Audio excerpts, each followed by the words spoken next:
Good afternoon. My name is David Baiada, the CEO here at BAYADA Home Healthcare, and today is Tuesday, March 31st. This is our daily CEO update. Many of the questions, if not almost all the questions I get, have some connection back to personal protective equipment. The shortage of, the confusion about which type of equipment belongs in which home, the frustration with access to PPE is pervasive, not just at BAYADA and not even just in home care, but in healthcare overall. So many nurses, aides, therapists, and other clinicians are waiting to rise to the call of duty to take care of people exposed to this virus, but they want to make sure they have the equipment to do it. I heard the analogy recently that not having PPE adequately prepared with our clinicians is like sending a fireman into a burning fire with a bathing suit on. And so it's something that we spend a lot of time on here every hour of every day, constantly readjusting our guidance, our approach, based on what information we have, what's happening in the community, and the supplies we're able to get access to. So today I wanted to point you to our website, which has always the most up-to-date resources and guidance on personal protective equipment. But I also then wanted to transition right over to Nora Triola, our Chief Clinical Officer, to share with you some specific guidance related to face shields and goggles. Nora. Thanks, David. It's a pleasure to be with you again and to talk about something that's so important. We have two new tools for all our clinical staff. And the first is about this talk of the non-PPE comfort mask. So the non-PPE comfort mask is, as you remember, is something that you could decide that you want to utilize. Perhaps your client would like you to utilize, or a facility that you're going in would like you to utilize. These again can be used when you go to the grocery store or on other errands, but they are not to be mistaken as any part of the supplies that you would use when you're worried about any kind of standard precaution or droplet or airborne precautions. So they're not part of our PPE equipment, but they are part of what we're seeing today in supplies being used by clinicians as they go about their daily work. So we wanted to make sure that you had a one-page sheet that really identified for you some of the important considerations as you think about how you might or might not use a comfort mask. So really there are two types, and we've included in that schematic some pictures.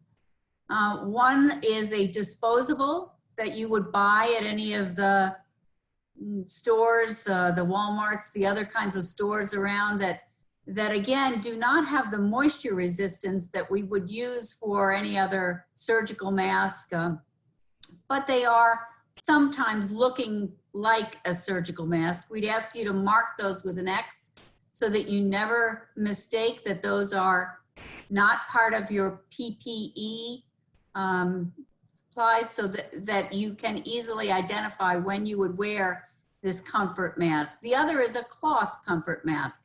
And those should be made of a fabric that is washable, breathable, but somewhat tightly woven so that, again, it does fit around your face and gives you that sense that you want in a non-PPE comfort mask.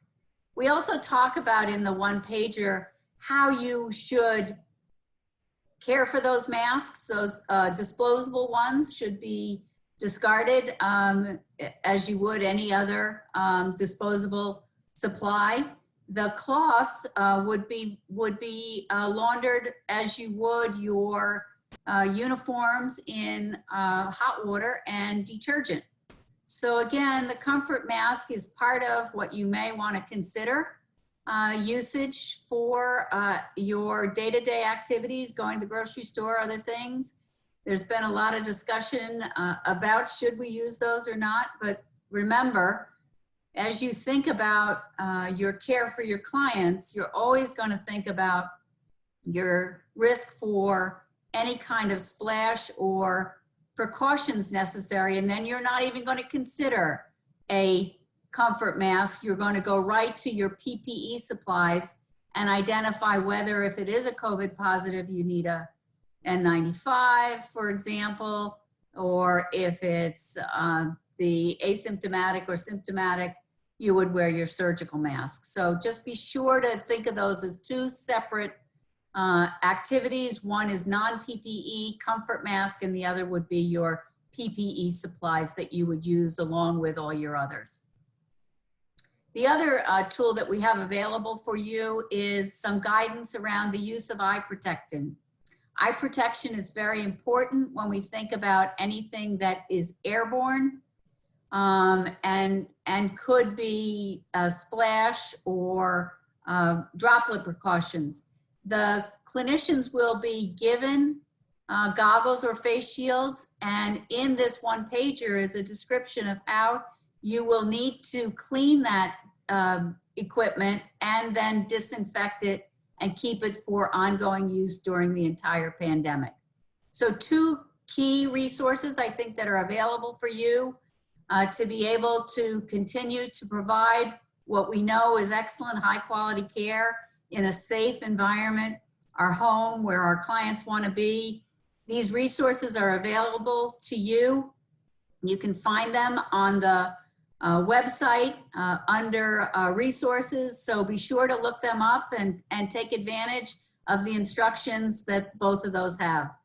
Again, I want to thank you for all you do in the care of our clients every day, and appreciate how you're stepping up day and day to take care of the clients during what has been an unprecedented pandemic. Thanks, Nora.